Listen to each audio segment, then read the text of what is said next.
Love. Some would say it took a backseat when the pandemic forced us apart. As a family-run and proudly Canadian-owned company, Charm Diamond Centers saw the need to bring us together with tales of love and created the Canadian Love Map podcast. Since then, we've shared hundreds of real, uplifting stories that prove love conquers all. So thank you for listening. We couldn't do it without you. And remember, love starts here. This is a true Canadian love story. We were meant to be together. I can't imagine my life without you. Honestly, he's the light of my life. It's nice to be in that tractor beam of love. I'm her biggest fan.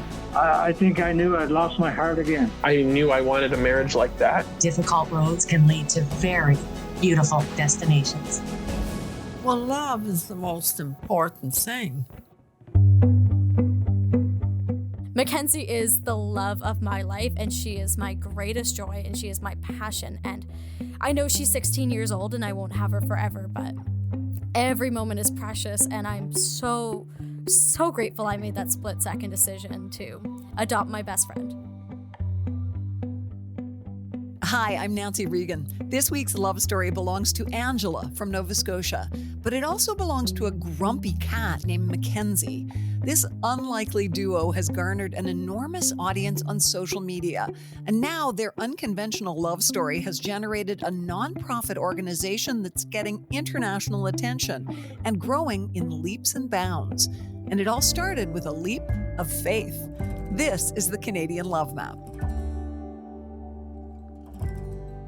Hi, Angela. I've got to tell you, we have never had a guest before who was famous for having a murder cat. I love when people call her that, because I do too. Tell me about what's going on in your life right now. I guess that's the way to start. So, great. Where to start? So I run a nonprofit called My Grandfather's Cat, which helps seniors and terminally ill people arrange homes for their pets before they move into nursing homes or pass away. And it was founded, or I guess inspired, by my experience adopting my grandfather's cat, Mackenzie, who can be grumpy and growly.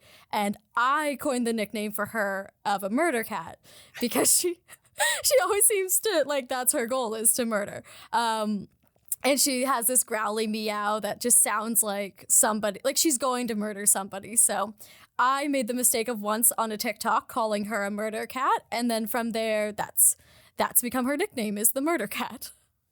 Well, Mackenzie, the murder cat, has quite a following, as do you. Let's talk about numbers. So I think we have about 400,000 on TikTok.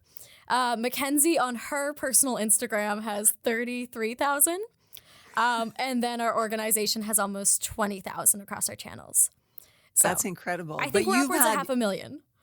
I was going to say, you've had views in the millions, right? Yeah, we had one video that hit 46 million views on TikTok. It was insane. I think in total our videos have gotten over 50 or 60 million views.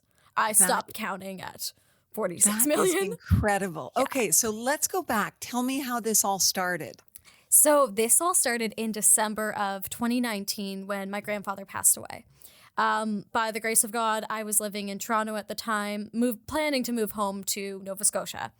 And my grandfather passed away, and he left behind his 14-year-old grumpy, growly cat, Mackenzie.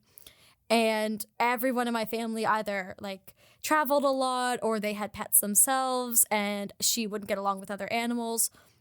And there was truly no one to take care of her. So I, without thinking twice, said to my dad when he called, I will take Mackenzie. And he said, no, we'll get, if you want a cat, we'll get you a sweet cat. We'll find you a good cat. But what was your grandfather's relationship like with Mackenzie? It's interesting because Mackenzie was my grandmother's cat, and she passed away a year before my grandfather. And Mackenzie and my grandmother had a great relationship, but she wasn't as much my grandfather's cat until my grandmother passed away. And then it was the two of them in the house, so they were forced to be friends. But, and Mackenzie was also, I suppose, a connection to his late wife. Well, exactly. And that's one of the reasons he never put himself on a list to go into a retirement home, is because he knew no one would take Mackenzie. And he even left $1,200 in his will to whoever would take Mackenzie as a, I guess, incentive, because he loved her so much. And he ended up dying in a hospital, which is awful. I clearly have a hard time talking about it because of Mackenzie. And then my parents and my sister and I, and my aunt, and we were there trying to decide what would happen to her. And without anybody in our family to take her, like, we were calling around. My mom posted on her personal Facebook. But at the end of the day, there was no one except for me. So I made a split-second decision to take her. And like I said, my dad was trying to convince me to get a sweeter cat. And I said, no, I want Mackenzie. I have to do this for him. I will take Mackenzie. And then my parents got a great surprise when Mackenzie and I both moved in with them when I moved home from Toronto. We moved into the basement. I was only planning to stay a couple months while I kind of got reacquainted with the city, learned what kind of areas I wanted to live in, because I hadn't lived in Halifax since I was in university. And it was 3 years later, so it was a completely different city. The city grew so fast. So then COVID hit. And I'm immunocompromised. So my parents and I said, it's probably best I stay here until I kind of we get through COVID, and we can laugh at this together. But we were like, oh, it'll probably only be a couple weeks, maybe a month. And this will be, yeah, we can laugh at that. And it will be over. So that was our original plan. And over the next year, of course, being at my parents' house with different waves, and before there were vaccines, and just everyone was so scared, Mackenzie and I really got to know each other. And I started sending videos, mostly Snapchats, to my girlfriends, and just saying, like, here's the funny thing she's doing, her little growls and things like that. And I saved all these videos because I thought they were adorable. And then I went out and bought Mackenzie a harness, and I started taking her in the backyard. You know, when you're like Amazon shopping and you don't need to add that to your cart, but somehow it ends up in your cart. A cat harness. That's a good one.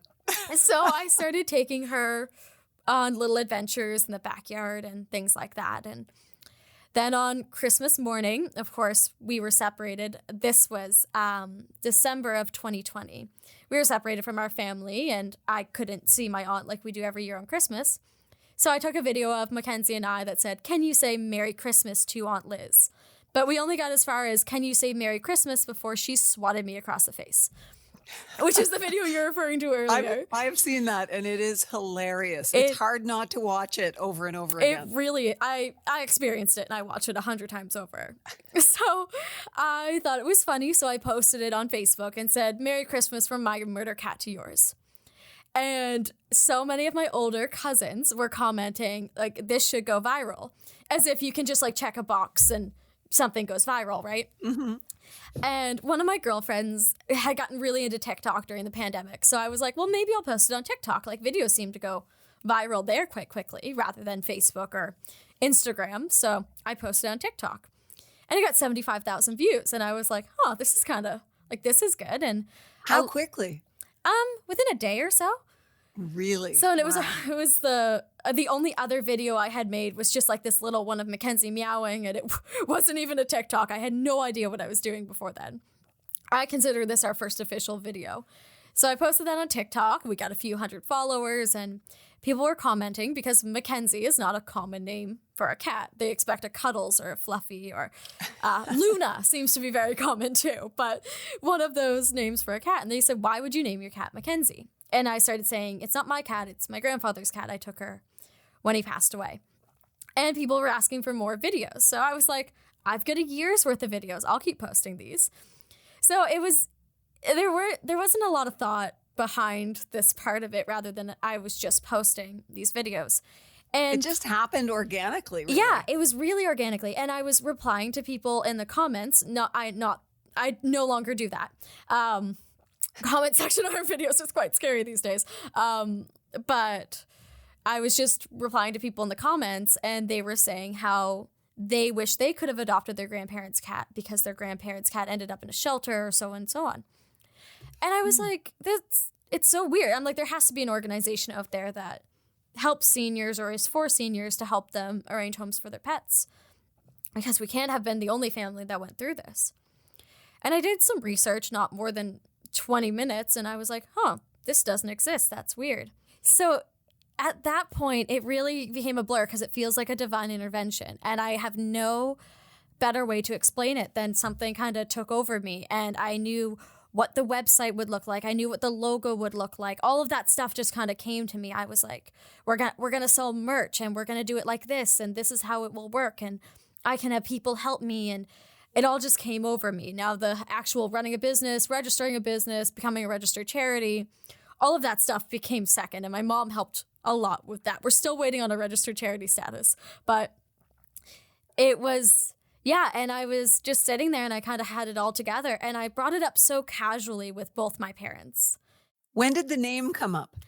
I think that came from the comments. I just knew that's what I was going to call it. But I think that came from the comments of saying, it's my grandfather's cat. Yeah. So great. I knew I was going to call it my grandfather's cat. I knew I was going to call it MGC for short. And just from there, it kind of took off. And I remember it was maybe a few weeks beforehand. And I was like, I need a date to launch it. If I'm going to do this, I need a date. And I need a date that is going to be important to me. So I kind of looked at the calendar. And May 18th is my grandfather's birthday. Oh, stop it. And you're kidding. I was like, how... it already felt so meant to be. And I'm not an entrepreneur. Like, that should be made super clear. I never dreamed of owning my own business. I never hated the 9-to-5. Like, I was never one of those people that wanted to be almost independent, run their own business. That was never me. And I saw this originally as a side project. And I knew if I was going to do this, I had to set goals for myself. So my goal was hopefully we would help one cat in the first year and raise $750 to cover the cost of our website. So I saw my grandfather's birthday as May 18th. My grandfather loved his birthday. He loved everybody coming over and presents. He loved his birthday. So I was like, it's kind of perfect and it fits so perfectly. So I launched it and I made a little TikTok the night before. And at that point, we had about 30,000 followers. Like, not a ton for TikTok by any means. And I posted the video on TikTok. I posted on Facebook. I sent out a little press release. Again, nothing big or super professional. Yeah. And I went to work, just like everybody else would. And I had a morning meeting that went a couple hours, left my phone in the other room. And this is at your day job, yeah, right? I just went to work. And I came out and my phone was just blowing up. And all my friends and family were texting me and I had all these messages and I was like, something went south. Like something went wrong. And I looked and I was like, it was blowing up. The video had like, I can't even remember, it was like 100,000 views. Our highest one at that point had 400,000 and that took weeks. So I was like, how is this happening? And so many people were commenting like, I went through this. And we had so many comments on Facebook and we had media requests and it was just snowballing. And I was like, what is happening? Like, I don't know what's happening. And I got home that night and I said to my parents, I was like, this is like out of control. Like, I don't really know what's going on. And my dad said, hey, did you get any donations? And I was like, oh, I should check that because I wanted to make the $750 to cover the website cost. Right. And our merch had sold, like, I think we sold over 200 merch items, which I designed all the merch myself. We use a third-party supplier, so there wasn't a worry about stock or anything. And it was selling like crazy. And our first donation was $500 from a guy in New York that was so touched by this. And I messaged him and literally said, are you sure? Because this doesn't, like, you must have made a mistake. You must have not intended to donate $500 to us. And he said, no, like, this is wonderful. And he actually became one of my really close friends from that. And from there, it's been a blur. We now have 15 volunteers across Canada.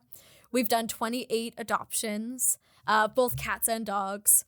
We've been on CTV News, CBC News, Global, Blog TO, People Magazine. I was going to say People Magazine. People Magazine is our biggest one. But yeah, what started as just an idea I had while living in my parents' basement just snowballed. And we have so many followers and we get anywhere from 500 to 1,000 emails a week.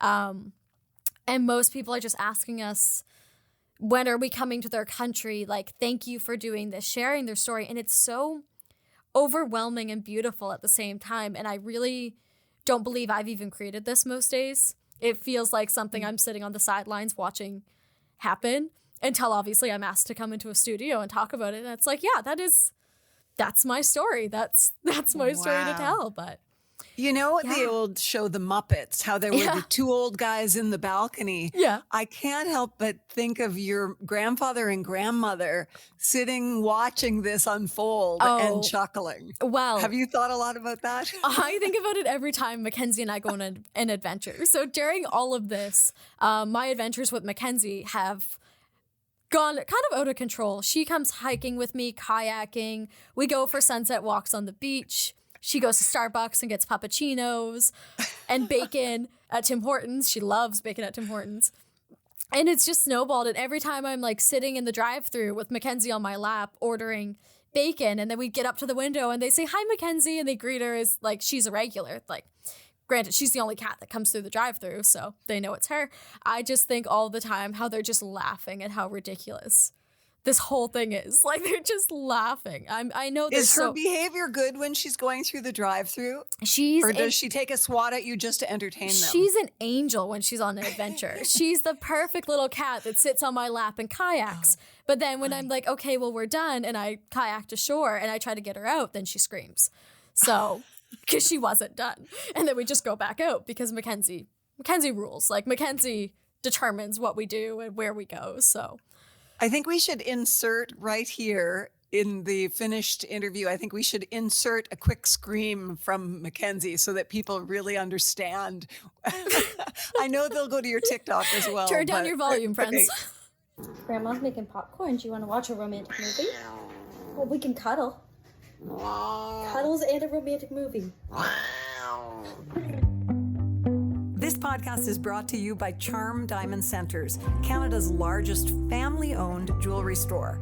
They are proud to be putting love on the map, and the staff at Charm Diamond Centers are thrilled to be a part of your love story too. So visit charmdiamondcenters.com or one of your local stores. Love starts here.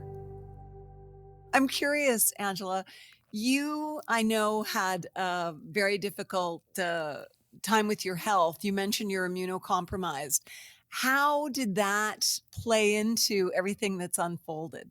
So yeah, in October of 2018, so I guess just over a year before I decided to move home and I adopted Mackenzie, I got diagnosed with a deadly case of pneumonia. I was dying from pneumonia at 24 years old, and I was in the hospital for 6 days, and I was very, very sick, and I have a lot of long-term impacts from that. I have damage to my heart and my lungs. I don't have bladder control. That's super fun.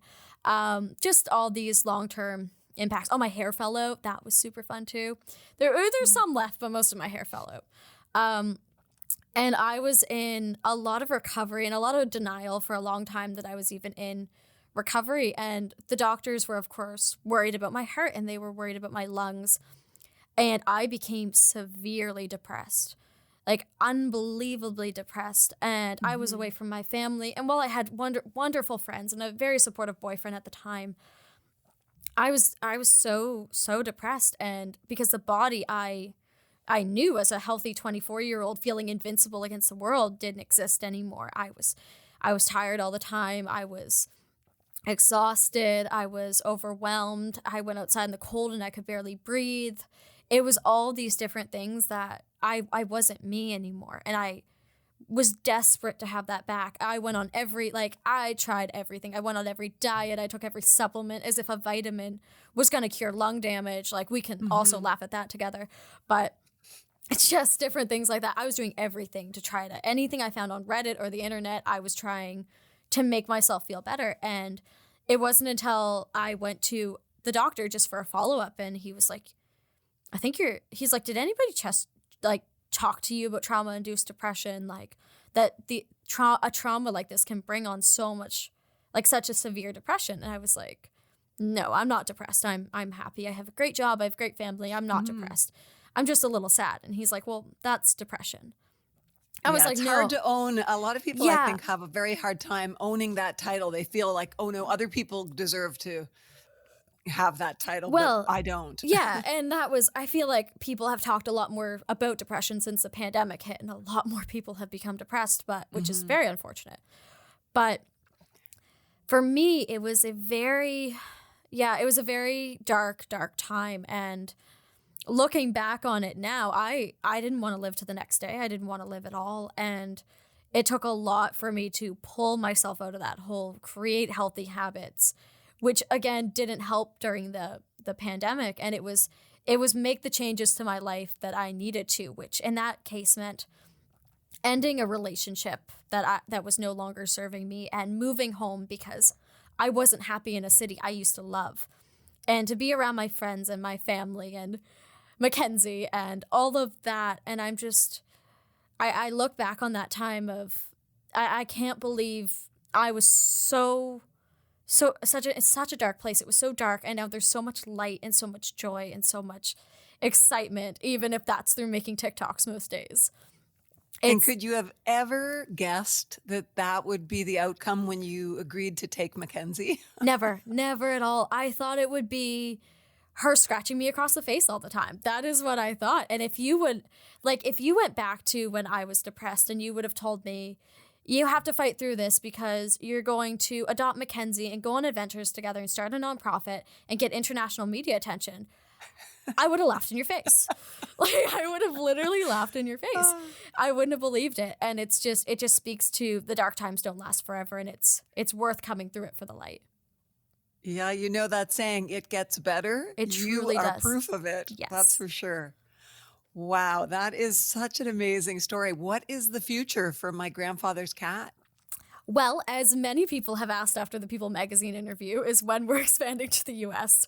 We're really working to develop a strong plan, get all of our ducks in a row to expand what we're doing to the U.S. It's so needed in other countries, especially where they have kill shelters. And especially like when there's not a lot of conversation about planning for your animal just as you would plan for your child. Mm-hmm. And we also want to be more involved in those kind of conversations of planning, making sure people are prepared as much as they can be. And just to have that conversation, think about who would take your animal, or maybe know organizations like this exist and support them so they can be there if you need them. And yeah, so there's a lot of plans we have in place, a lot of dreams, a lot that, again, if you said to me right now, you'll expand to the US in a year, I probably wouldn't believe you, but it's definitely a reality and we're working to get there, but that would definitely be our next step. And what advice do you have for people who have an animal and they are realizing that their time with that animal is coming to a close and, they need advice as to what to do? When a lot of people reach out to us, it's a conversation I have almost every day. When they're looking for a home for their animal, it is the biggest act of love and sacrifice and kindness that you can imagine, is knowing that they can't care for this animal and this animal deserves a loving and caring family. And by making that very selfish choice, not only will the animal thrive, but when you work with an organization like My Grandfather's Cat, we have what we call open adoptions. So for a lot of seniors, especially the ones moving into retirement homes, they want updates on their pets. They want pictures, and they want to be able to call or FaceTime and talk with them. And it's built some beautiful, beautiful relationships. We have this lady that adopted the senior couple's cat and 2 dogs. She adopted all 3 of them together, and they have dinner every Sunday. So the seniors can come see their animals, and she has made 2 new friends.